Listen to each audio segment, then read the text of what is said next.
Hello வணக்கம், இது உங்கள் சிவி. சொல்லாமல் எப்படி இருக்கீங்க? இப்போ பார்த்தீங்கன்னா ஒரு சம்பவம் நடக்குது. விக்ரம் ஒரு நேற்று காலையிலேருந்து இந்த சம்பவத்தை நீங்கள் பார்க்கலாம். அதாவது இந்த வியானா அண்ட் எஃப்ஜே அந்த விஷயங்கள் வந்து அவருக்கு சுத்தமாக பிடிக்கல.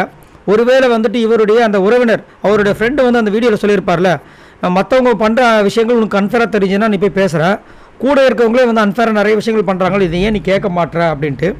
ஸோ அதனால் இப்போ என்ன நடக்குதுன்னா, இந்த எஃப்ஜே வியானா பண்ணுறது உண்மையிலேயே ரொம்ப இரிட்டேட்டாக இருக்குது. அதை வந்து உங்களுக்கு பார்க்குற முதல் உங்களுக்கு நீங்கள் கமெண்ட்ஸ் பண்ணுங்கள். எஃப்ஜே அந்த வியானா ரெண்டு பேரோட அந்த லவ் ட்ராக் எப்படி இருக்குன்னு சொல்லுங்கள். அது மட்டும் இல்லாமல் அது சம்மந்தமாக நிறைய ப்ரொமோஷனாக வராங்க, அது இன்னும் கடுப்பாக இருக்குது. ஏன் இந்த மாதிரி பண்ணுறாங்கன்னு தெரியல. ஸோ உங்களுக்கு அந்த உங்கள் பார்வையில் அது அழகாக இருக்கா இல்லையா அதை சொல்லுங்கள். இப்போ என்னென்னா, சபரியிலேருந்து எல்லாருமே உட்காந்துட்ருக்காங்க. அப்போ இவர் வந்து கேட்குறாரு, அதாவது மூஞ்சில் அடித்தமாக சொல்லிடுறாரு, எனக்கு என் பார்வையில் ஒரு வார்டன் அசிஸ்டன்ட் வார்டனாக நீங்கள் வந்துட்டு அந்த பொண்ணுக்கிட்ட பழகிறது எனக்கு சுத்தமாக பிடிக்கல, அது எல்லையை மீறுற மாதிரி இருக்குது.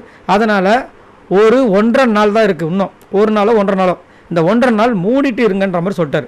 அவர் அப்படியே சொல்கிறார், பச்சையாக சொல்கிற மாதிரி சொல்கிறார், இருக்கிறது நல்லது, அதுக்கப்புறம் நீங்கள் என்னெல்லாம் பண்ணிக்கோங்க, ஏன்னா அது பார்க்கும்போது நல்லா இல்லை அப்படின்போது அவர் என்ன பண்ணுறாரு, ஐயா நான் வந்துட்டு முதலேருந்தே சொல்லிட்டு தான் இருக்கேன், நீ வெளியில் வியானா இருக்கும்போது கூட நீ ஏன் படிக்காமல் எங்கேயும் சுற்றிட்டு இருக்கேன்னு சொன்னான்ற மாதிரி சொல்கிறார். ஆனால் நம்ம காலையிலேருந்து என்ன பார்த்தோம், ரெண்டு பேரும் ஜோடியாக இந்த பக்கம் சுற்றுறது அந்த பக்கம் சுற்றுறது, வேலை பண்ணாமல் ஓபி அடிக்கிறது.